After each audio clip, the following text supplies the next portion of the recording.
Good morning, good afternoon, good evening, TV land. Welcome to WeBeam TV. This is Taboo Talk with Ray and Steve. On today's show, our topic is going to be on women's rights and dealing with transgender athletes, because this has been on all the TV shows, all the TV programs out there recently, and we'd like to get our claws into it and give you our perspective. And with that, to help give a woman's perspective, we welcome back a special guest, the Executive VP of Heroes in Action, Miss Debbie Scofield. Thank you. Welcome, Debbie. Thank you. And let's go ahead and bring in our co-host all the way from an undisclosed location in a safe house, Mr. Steve Reid, somewhere in Texas. We're putting up all of his books and all of his credentials up there. Steve, welcome to Taboo Talk. Good afternoon, guys, or good morning, or good evening, or whatever time it is. So, Debbie, welcome back. Glad to have you. Thank you, Steve. I'm happy to be here. Yeah, I just wanted to kind of let our viewers know, as always, our program has a number of sponsors. We'll get that out of the way to pay some bills. One of our sponsors is Heroes in Action, which is a nonprofit organization dedicated to violence prevention education. It's an anti-bullying and self-defense system that we go not just at our headquarters where we do workshops and classes, but we also do lectures and seminars on a national level. I am an author of a lot of the children's books, and you see Mushy the Martian that is out there. Mushy goes with us when we do children's presentations. We do book readings, and then all the kids get to meet Mushy in person. So that is Heroes in Action, based out of Port Richey, Florida, and we'll get more information on that later on. Steve, you want to take us through our other two sponsors? Yeah, sure. My organization is Stephen Reid Ministries, and as Ray mentioned, he is a conference speaker and seminar leader. I've been doing the same thing for nearly 30 years myself, but I'm most excited about one of the new products that was introduced to me just a few short months ago, and it's a tiny little wafer-thin patch. And it's made by a company called Lifewave.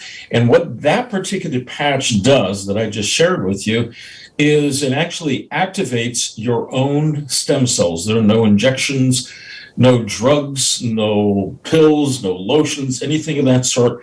You just simply peel off the backing and you put it in the recommended areas. And what it does is it activates your stem cells to give you better sleep, more energy, better focus, rapid pain relief, as well as scar and wound healing.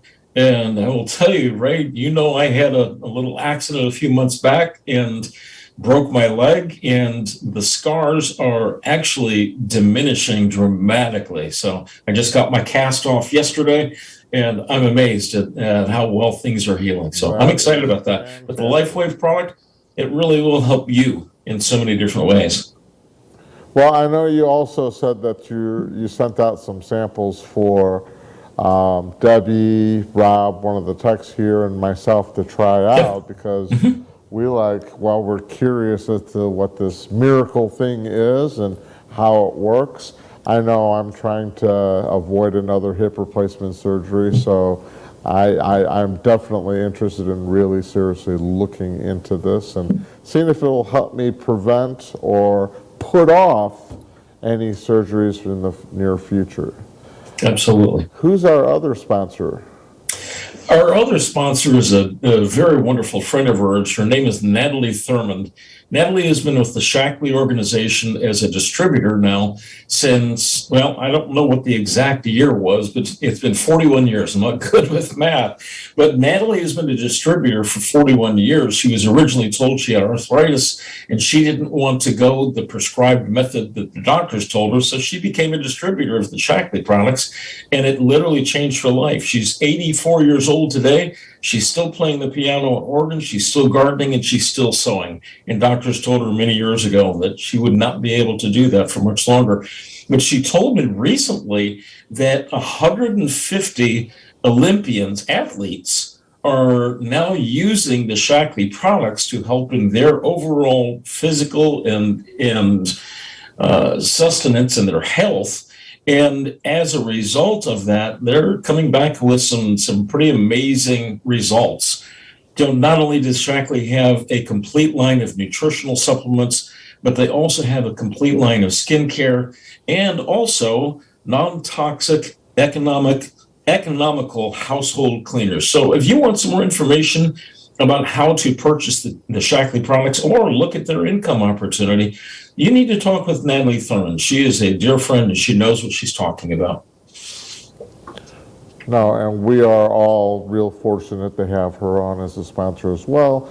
As what she's doing is she's giving people health benefits that surpass a lot of the other products that are probably out there. So thank you, Natalie, for sponsoring our show. Steve, Absolutely. you want to kind of briefly talk about today's topic?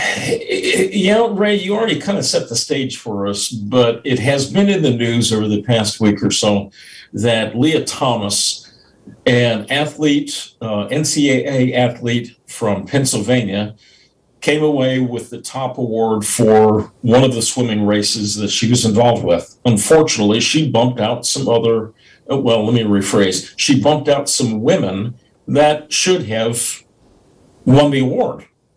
And so there are people that are coming out saying that the NCAA is to fault or at fault with this. And it's not Leah Thomas's fault. She's just following the rules. But in fact, it is the fault of the NCAA and how they have structured things. So I've been doing a lot of reading and research on this. And frankly, in some ways, it's a travesty to the women. Now, I've got to give a disclaimer real quickly. I do not follow sports. That's not one of my things.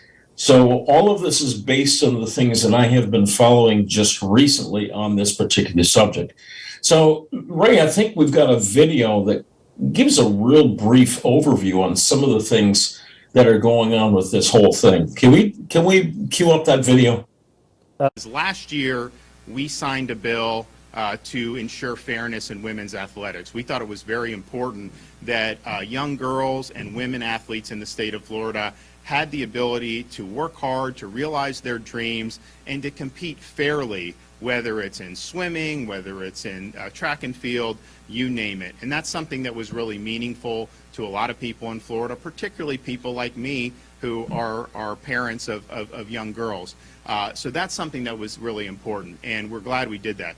If you look at what the NCAA has done by allowing basically men to compete in women's athletics, in this case the swimming, you had the #1 woman who finished was from Sarasota, Emin Wyant. She won the silver medal. She's been an absolute superstar her whole career. She trains, I mean, to compete at that level is very, very difficult, and you don't just roll out of bed and do it. That takes grit, that takes determination, and she's been an absolute superstar, and she had the fastest time of any woman in college athletics. Now, the NCAA is basically taking efforts to destroy women's athletics. They're trying to undermine the integrity of the competition, and they're crowning somebody else the women's champion. And we think that's wrong. And so in Florida, I'm going to be later today, because this is a Floridian who I think deserves to be recognized. You know, we're going to be doing a proclamation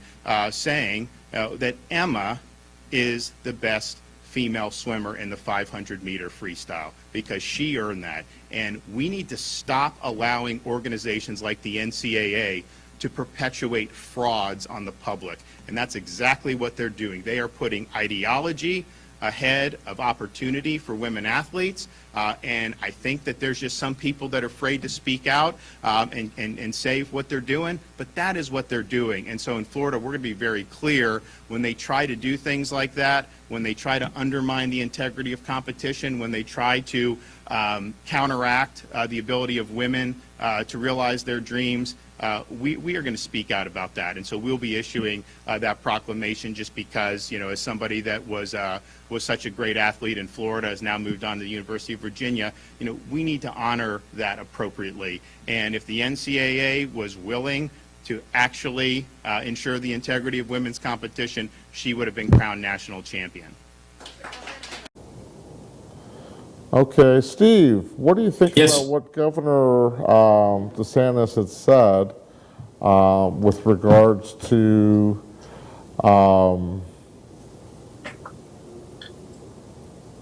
the national competition and her winning the swimming competition and kind of literally taking it away from it and wanting the NCAA to kind of rethink how they handle future events? What do you think about that?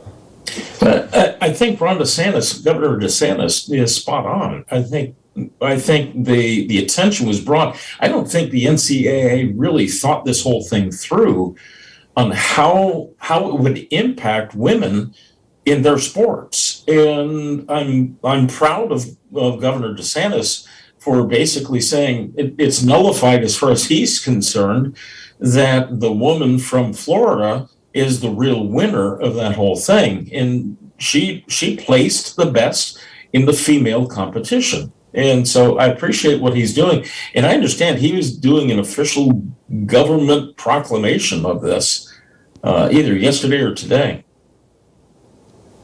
Sure. Debbie, what about you? From a women's perspective, what do you think of everything? I think it was very courageous of the governor. Politicians usually like to walk middle of the road and not take a stand. I think he was courageous. I think it was a bold decision.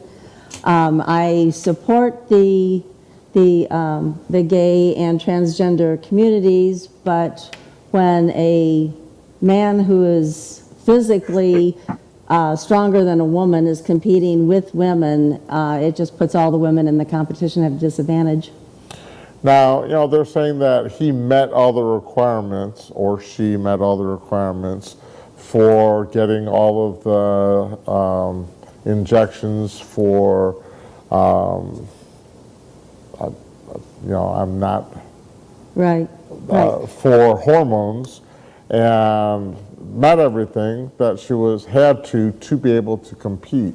You know, the debate or the question is, you know, is it still fair to the women? And, you know, Governor DeSantis was saying no. There's a lot of other people outcrying, parents that have kids that are saying, hey, I don't want a boy competing with my daughter because it's not fair. Steve, you had also forwarded another clip. You want to talk about that from a women's rights activist? Well, you know, this is an activist. Her name is Kelly J. Keane, and I believe she's out of Great Britain. And she made some salient points as she was going through the topic in that particular video. And do we have that video that we can watch a moment or so of that video clip? Yeah, we'll put it up right now. You decided to go and deal with this on the spot, face to face with people, rather than sort of hurling grenades from the Twitter sphere. Did that strategy work, do you think? Oh my goodness, yes it did. First of all, I've been banned from Twitter for saying women don't have male appendages since 2018, so a bit tricky for me to try and launch grenades from there. I think it's really important in an environment like that. I actually went to America to talk in New York about this issue, about women's rights. I also talked outside the White House and protested outside the UN because they really do not care for women. But specifically looking at the Leah Thomas issue, I was in a room with hundreds of people who all knew that there was a man in the race with their daughters and with the girls in the pool. And everybody wanted to say it, and everyone is far too frightened to say it. So I really did feel it was my emperor's new clothes moment, and that it really did need to be said that he is in fact a man. I don't think it is a complicated issue. I really don't. We've known since the dawn of time what is a man and what is a woman. And yet we now have to pretend that we don't know. We know who we want around our children in female-only spaces. We know who we want to invite into women's sports and who should be competing in women's sports. And it simply isn't a man. It's what's beautiful about this particular issue, this particular Leah Thomas, is that he is about 6'4", and he may well be just as much a victim as anyone else in this, because it is the NCAA, it's the Olympics, it's all of these supposed grown-ups that have made these catastrophically stupid recommendations that invite men into women's sports. And so I think it's absolutely vital that we just say, right, enough is enough now. It's gone a little bit too far. And in fact, it went too far quite some time ago. And let's get all grown-ups back in the room, talk common sense, and to allow women and girls the dignity and privacy of having their own spaces just for them. All right. Steve, can you share with us some of the biological advantages transgender men have over women? Ray, another disclaimer. I am neither a doctor or a biologist. In fact, I refused to cut the frog open when I was in 10th grade. I wasn't interested in that. But I do know, just from looking at this particular individual and comparing him to the other women that were competitors, you can see visually that there's a massive difference.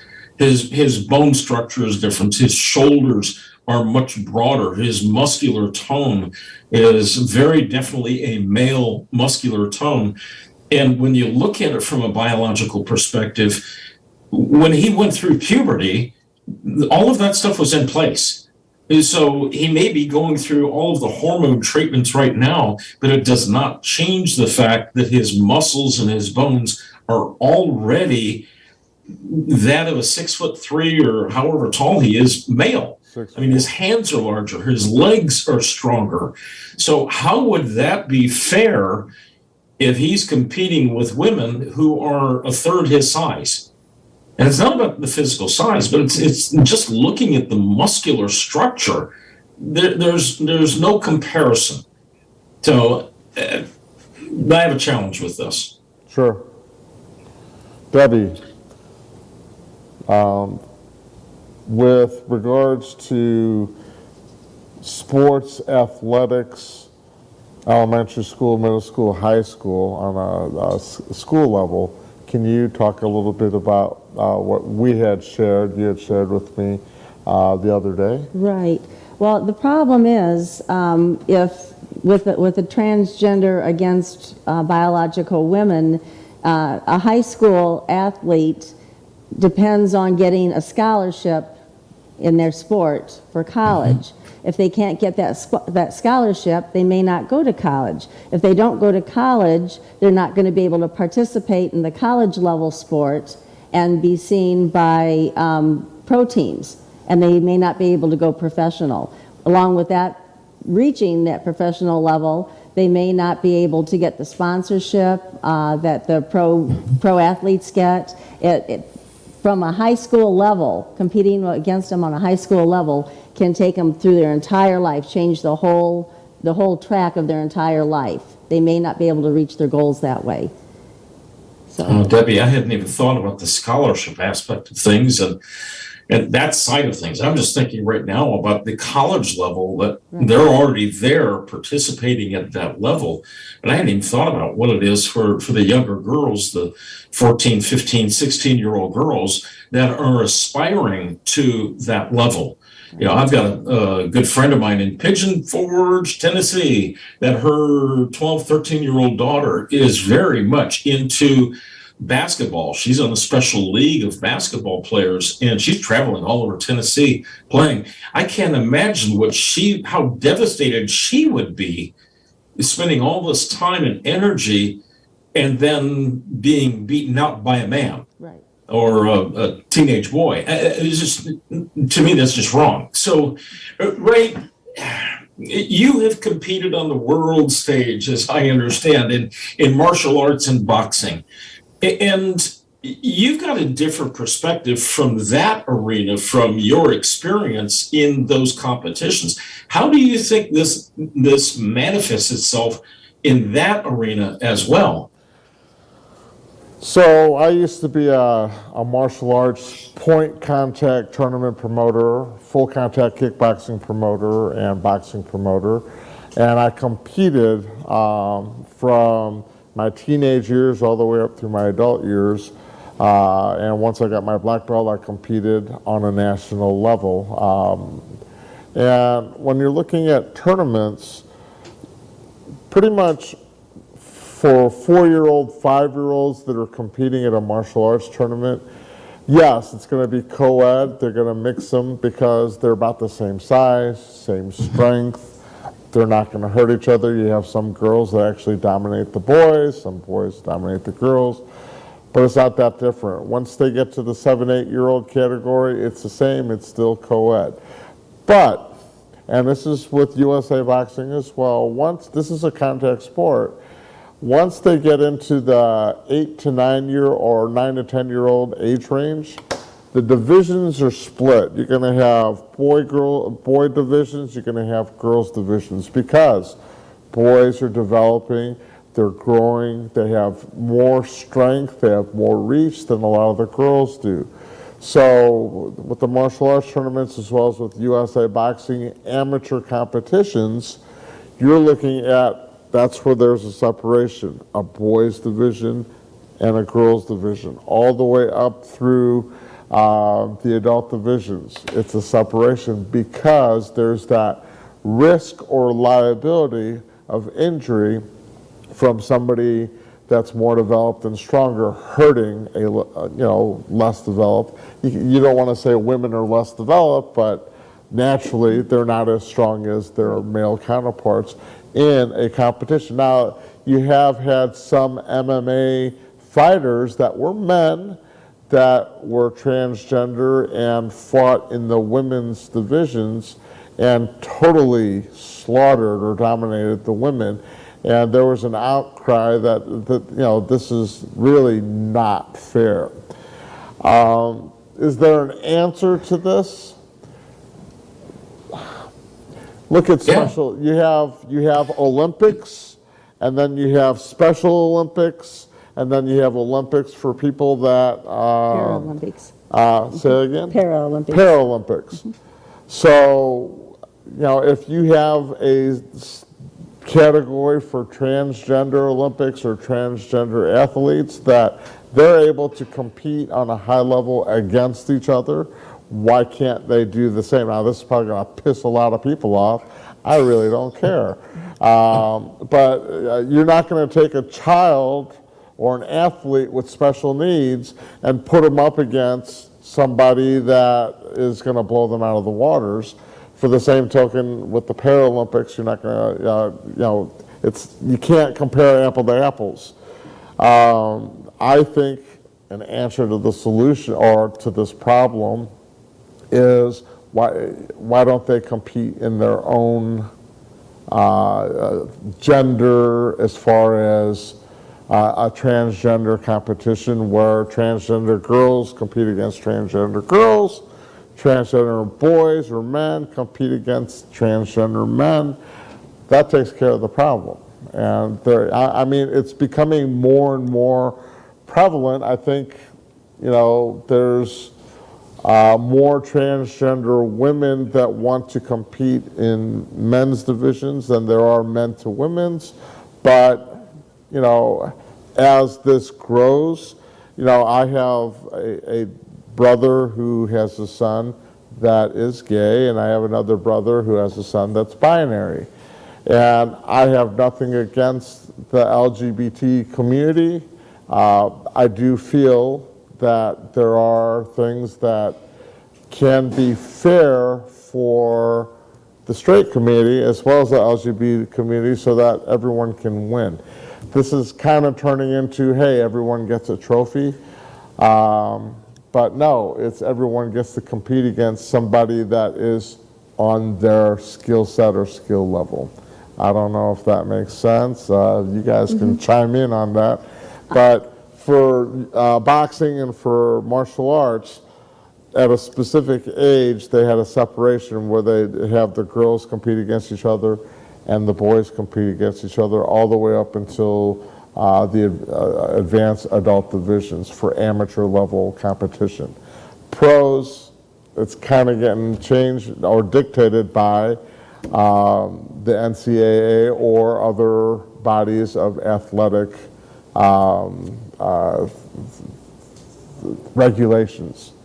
I would think for an athlete, too, to compete against somebody who was similar in muscle mass, strength, and size would be a much more rewarding win than winning against someone who is much smaller, has much less muscle mass, and isn't going to be a true opponent to them.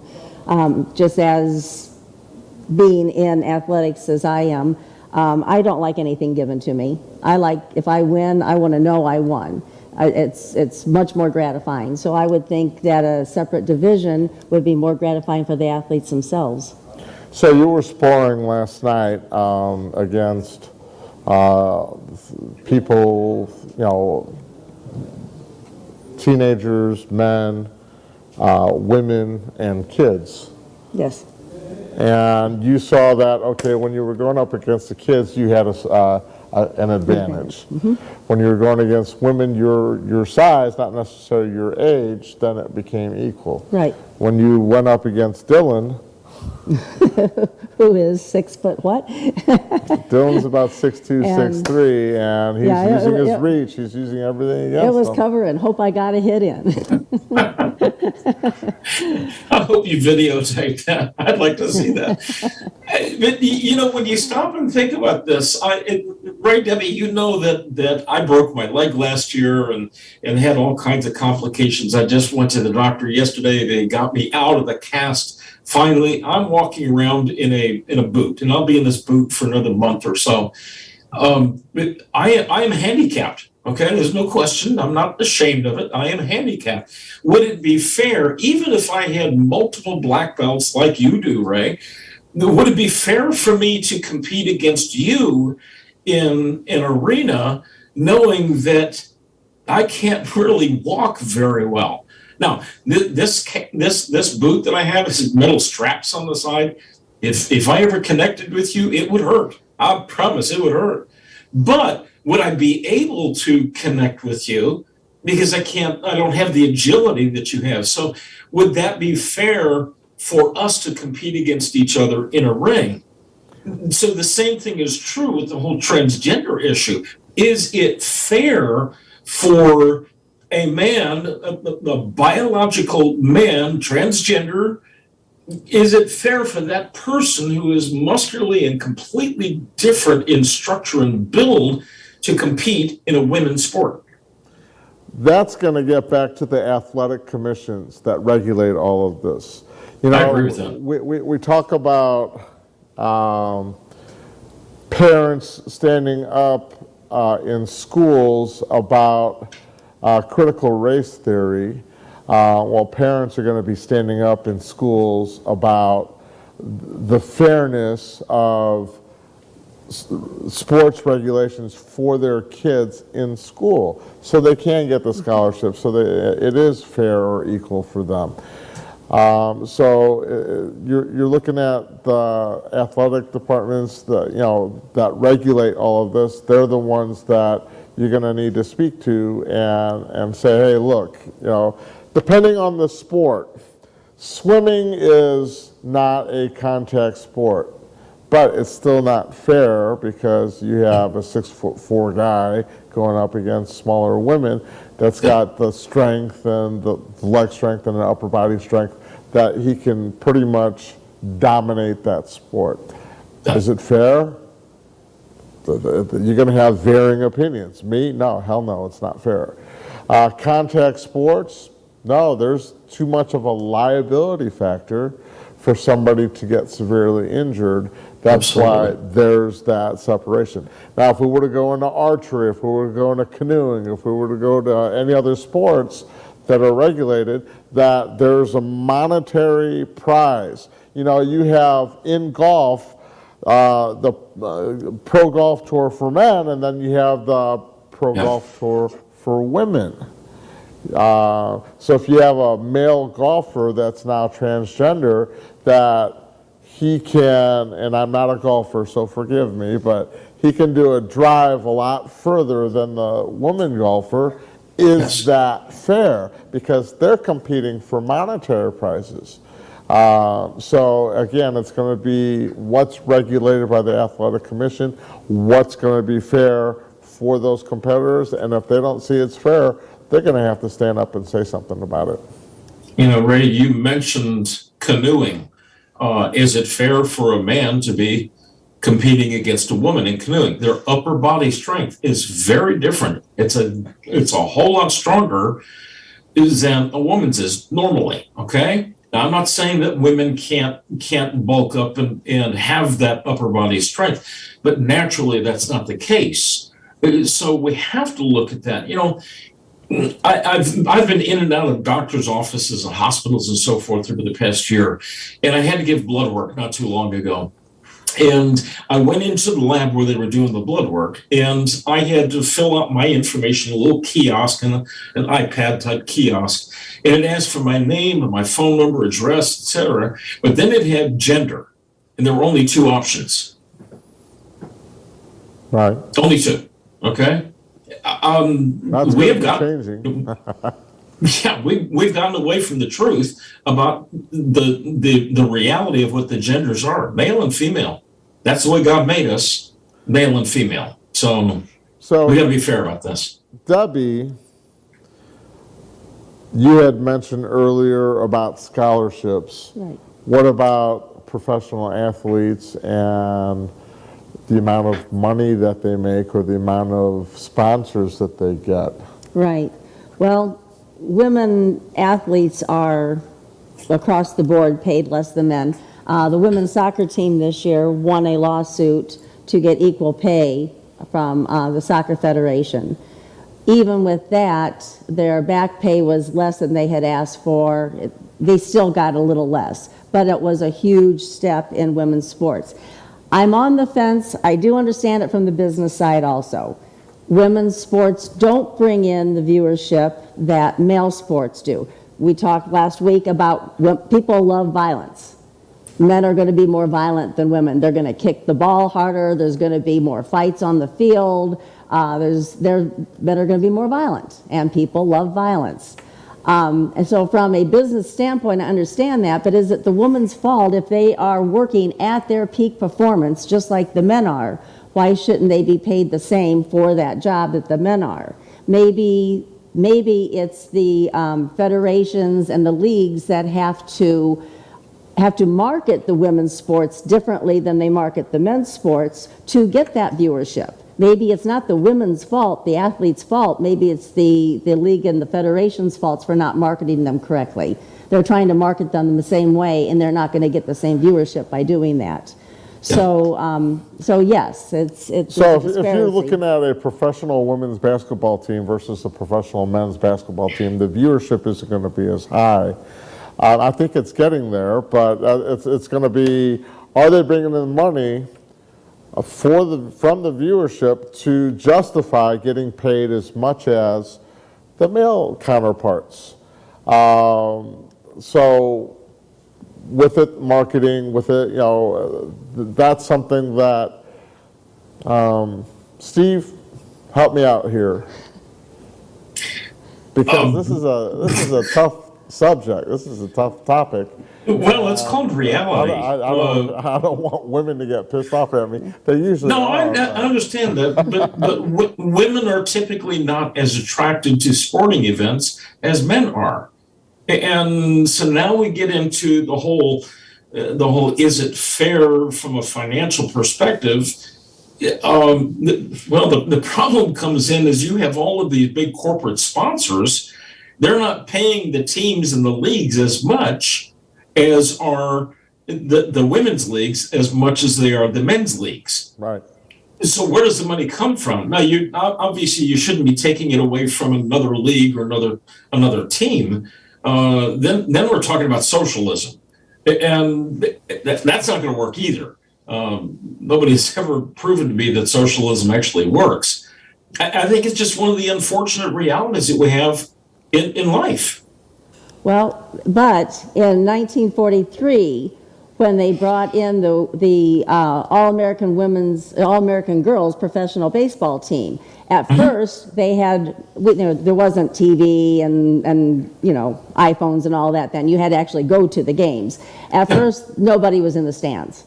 But with marketing, with getting that team or those teams on every magazine cover, every top newspaper, they marketed those teams. Halfway through, they started getting over 1 million people in attendance.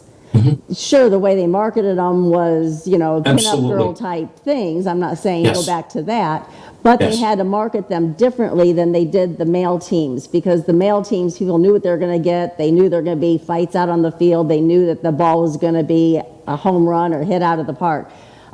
So they just had to market them different. So I don't think it's the athletes' fault that they're not, the women's teams aren't bringing in the money. I think it's the way they don't want to put money into marketing to get them to bring in that money. I agree. Well, Debbie, I think the other problem was back when they first started with the Women's League, if Tom Hanks hadn't come along, I know. Then forget it. Bette Midler and That's how they got that viewership. Yes. I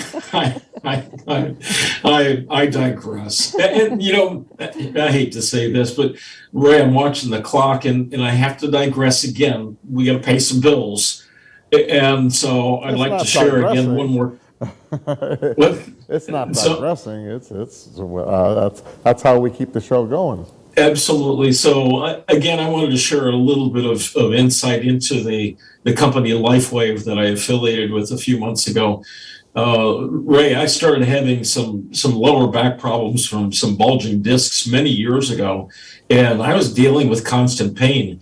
The first time I started using these little wafer thin patches, and it's about the size of a quarter. It's as thin as it's thin. And when I first started using that, the pain went away almost immediate. And I can tell you so many stories about people having headaches that disappear, and shoulder pain and ankle pain, etc., all different kinds of pain. So that's just one of the benefits of the stem cell patches, the X39 patch. If you'd like more information, I've got a lot of videos and testimonials that I can share.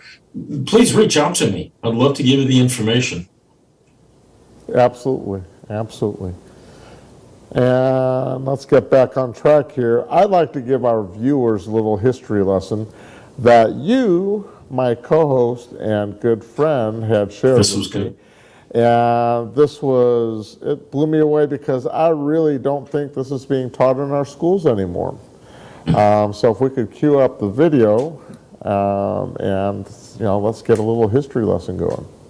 We hold these truths to be self-evident, that all men and women are created equal. No, that's not the Declaration of Independence. It's actually from the Declaration of Sentiments, a document signed at the first ever Women's Rights Convention in 1848. Back then, women in the US weren't allowed to do a lot of things men were, like vote, and it would take them another 70 years to be granted that fundamental right. Why? Well, many thought encouraging women's involvement in politics would undermine society. The prospect of women voting was threatening to the white men who held power. In 1848, Elizabeth Cady Stanton and Lucretia Mott decided to organize factions across the country that were campaigning for suffrage, or the right to vote. The convention at Seneca Falls, New York addressed women's rights and inspired other conventions and meetings. Stanton considered it the beginning of the women's rights movement. After the Civil War, the 15th Amendment was introduced, which would give black men, but not women of any color, the right to vote. Suffragists were split. Stanton and Susan B. Anthony opposed the amendment, objecting to the exclusion of women. They formed the National Women's Suffrage Association, hoping to pass a constitutional amendment that included women. Others, like abolitionists Lucy Stone and Henry Blackwell, supported the 15th Amendment. They founded the American Women's Suffrage Association and lobbied for the women's right to vote on a state level instead of through a national amendment. The 15th Amendment was ratified in 1870. Black men could vote, but women still couldn't. In 1878, a women's suffrage amendment penned by Susan B. Anthony was finally proposed in Congress, but it was defeated on the Senate floor in 1887. In 1890, the separate suffrage movements merged, opting to tackle suffrage by state in the wake of the federal amendment's defeat. Within 6 years, Colorado, Utah, and Idaho granted women the right to vote. Wyoming had already done it in 1869. Around the same time, the National Association of Colored Women was formed, bringing together more than 100 black women's clubs. It included leaders Mary Church Terrell, Josephine Silent Yates, and Anna Julia Cooper. By the turn of the 20th century, the women's suffrage movement had gained renewed momentum. Parades, marches, and pickets drew great attention to the cause. Between 1910 and 1918, a number of states and territories expanded voting rights to women. In 1912, 15,000 suffrage supporters took to the streets of New York City. But as women's political power grew, so did the danger they faced. In 1913, on the eve of President Woodrow Wilson's inauguration, hundreds of women were injured in a massive suffrage parade in the nation's capital. In November of 1917, 33 suffragists were arrested outside the White House. The women were clubbed, beaten, and tortured by prison guards at the Occoquan workhouse. One of the movement's leaders, Alice Paul, founder of what became the National Woman's Party, was placed in solitary confinement in order to break her will and undermine her credibility. But press coverage of the women's treatment increased sympathy for their plight. And in 1918, Representative Jeanette Rankin, the first woman in Congress, opened congressional debate on a women's suffrage amendment. The resolution failed. In 1918, President Wilson also came out in favor of suffrage, declaring it was needed as a war measure. Wilson argued that women had been providing vital roles during World War I, and that their votes should be counted in order to make the world safe for democracy. Finally, in 1919, the Federal Women's Suffrage Amendment, the same one written by Susan B. Anthony back in 1878, was passed by the House and the Senate. And on August 26, 1920, the 19th Amendment was officially incorporated into the U.S. Constitution, prohibiting denying the vote to a U.S. citizen based on gender.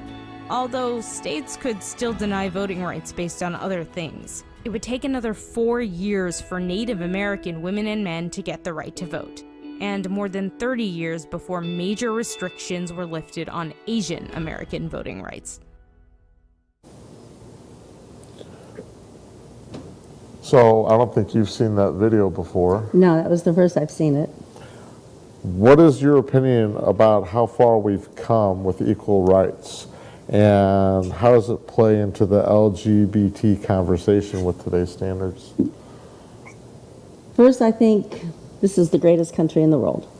I think a woman has a better chance in this country than any country in the world of reaching her goals, reaching her dreams. If she wants to work hard and achieve them, I think it's there for her. Having said that, when it comes to anything that involves an accomplishment, a man will have to prove that he's qualified, but a woman will have to prove that she's more qualified than the man. And that still holds true. I don't know if you've ever heard of the pink tax. A lot of men haven't. That's when a company has a product that they package in a package they think will be attractive to men, and they package the same product in a package they think will be attractive to a woman. The woman's is always higher priced than the men's for the same product. Women's clothing is higher, women's sporting equipment is higher, because sometimes it's nothing more than just the color they make it in.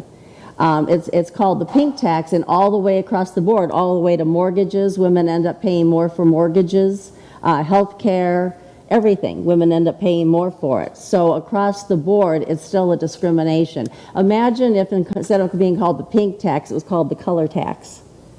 And a company decided they would have their product, and then they would also package it in a way that would seem appealing to a certain ethnic group. That wouldn't fly for a day. but yet women are still expected to accept things like this. I really think women are the only minority group that is socially acceptable to discriminate against, because it's so ingrained in our society. Have we made strides? Absolutely. Again, if you work hard enough, you can reach your goals. Did Governor DeSantis help us in this? Yes. He made a huge monumental step for women as far as they're in sports. Women's sports, women have over 2 million opportunities to get into sports. I'll read a quick little thing here, than their male counterparts. And they're more likely to quit sports at a young age due to lack of funding and rapidly decreasing quality in sports programs. So women already start out at a disadvantage when it comes to sports. And having a biological male, through no fault of their own, that they are in this position, setting women back in the sports that they want to excel in is a huge step back for women all across the board, I think. Debbie, I think it's a major setback for women. I don't see, when you look at all of the ways that women have progressed, just based on this particular video that we just watched. We just celebrated 100 years a couple of years ago of women being able to vote. The Constitution says all men are created equal, but it was not intended to be a sexist document. Right. What they were saying, what the founding fathers were saying, was mankind or humans are created equal. And that translates into virtually every area of our lives, where people say, well, white men are better than black men or Asian men or whatever. I defer to Dr. Ben Carson and the fact that when he was doing in vitro or in uterine, I don't forget the terminology, when he was doing surgeries on babies inside the mother's womb, I'll put it that way, he said their blood was still red, same color as anybody else's. So we were all created from that perspective equally. What I think is happening right now is a travesty to women, telling them that, well, this person is better than you or equal to you. It's wrong. And NCAA has to get their act together and fix this problem. Ray, you shared a video last week, or a short story last week, about a girl who was dealing with Down syndrome, and she was a cheerleader, and how the team, how the basketball players walked off the court and said, we're not going to play until the people stop bullying her. Well, guess what? We're going through a bullying process right now with this as well. And until America steps up to the plate in general and says, this is wrong, women are being demeaned and demoralized with this whole travesty, we're going to continue going down this road, and women will continue to be the victims in this particular situation. Yes, I agree. And, there's a lot of people that are going to disagree with this topic. I think there's a religious connotation to this, as far as the LGBT community and what they're able to do or not do. So there still has to be a debate. It's the separation of church and state. This is a part of that. LGBT community are going to say this has nothing to do with religion, but I beg to differ, it does. Because it's going to be people that are God-fearing are going to say, my child was born a female and you're a male, and according to God, and you should not be competing against my child. So you're going to have a debate from religious point of views. You're going to have a debate from political point of views. You're going to have a debate from the sexual point of view. Everyone is going to have to get their ducks in order and debate it out and then come to a conclusion. We're not there yet. Hopefully someday we will be. Marathons are run where it's the first, they're all in the same group, but it's the first man that crosses the finish line and then the first woman that crosses the finish line. Maybe they could put in another category or two and something like that. That won't work in every sport, obviously, but maybe in some sports that might be an The answer. first person with special Right, needs, the right. first Okay. you're looking right now, hold on a second, you're looking right now, a debate going on in Congress for the next Justice of the Peace. That will be the first African-American woman to be voted into as a Supreme Court justice. There are categories. This goes right back into the labeling thing that we talked about last week. They're categorizing everything. If they can do that for positions of jobs, why can't they do that for, this is a job, as it's a sport, it's their job as an athlete, so why can't they separate that as well? You know, when you think about this whole topic, this topic was not in anybody's mind 25, 30 years ago. So what has happened in the past 20 years that all of this stuff has come to fruition? And when you look at the real statistics, it's less than, my understanding is less than 1% of the population is transgender or claims to be transgender. So why in the world are we causing such a problem in women's sports because of a 1% allowance? I don't understand that. So whatever happened to, well, anyway, I could go down in that direction many, many times. You know, I hate to do this, but Ray, Debbie, I'm sorry, we still have bills to pay. And I need to share just a little bit more about Natalie Thurman and her affiliation with the Shackley organization. Natalie, again, she's 84 years old. She's been a Shackley distributor for the past 41 years. And I joke with her on a regular basis, you don't do nothing for 41 years if it don't work. And when you stop and think about it, Shackley has been an absolute godsend for her. She is still going stronger. In many ways, she can run circles around me. And she's got 20 plus years on me. Natalie, again, shared with me not too long ago that 150 Olympic athletes are using the Shackley products as their primary nutritional supplement. So if you'd like more information about the Shackley products, Natalie has a tremendous amount of history and knowledge with the organization. She can certainly either answer the question or point you in the right direction to get all the information that you need. So reach out to my friend Natalie Thurman. Her information is on the screen right there. I promise you won't be disappointed, and she is helping people make healthy happen. And I'm sure she has products for men and products. She does. She does. Women. Men, women, cleaning products, household products. Vitamins for men, vitamins for women. So, I mean, it's... Absolutely. Yes. Debbie, you had something you were, like, getting ready to say? I was just going to say, you know, I feel, not sorry, but I feel the frustration for transgenders who want to compete and they really don't have anywhere to compete. They, you know, if they're biologically male, but they identify as a woman and they're taking hormones, they really can't be in the male category. But I don't want to see them competing. I don't know how to say it. Taking anything away from the women they're competing against.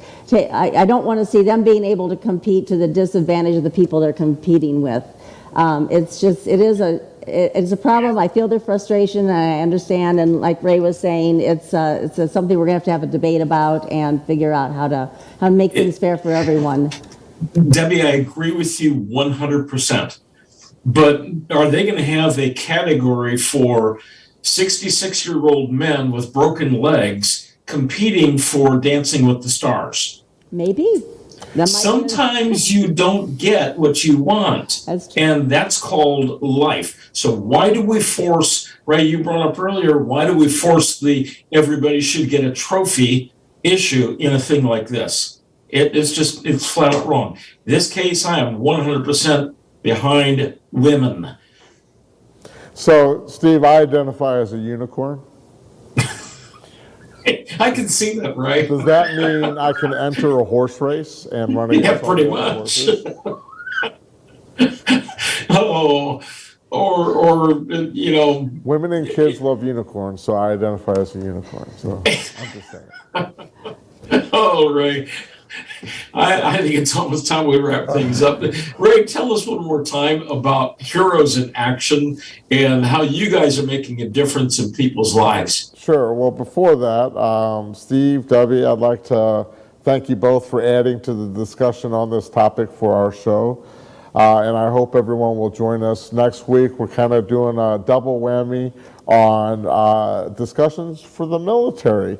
We're going to have special guests Reid and Carol Watanabe with Defenders Gateway. And it should be a very good topic as far as helping first responders and military families as well. Heroes in Action, we are all about saving lives, helping people be their own hero or become a hero for someone else. So if you know anyone that's interested in learning more about what we do, just get a hold of us. You can go to heroesinaction.us, check out the website, and or come to our facility and get some training in. We'd be happy to work with you so you learn more about how you can be a better hero in life. That's all of our time. I really thank everyone for joining us on Taboo Talk. This was an interesting topic and more to come. Have a great day. This is Taboo Talk with Ray and Steve.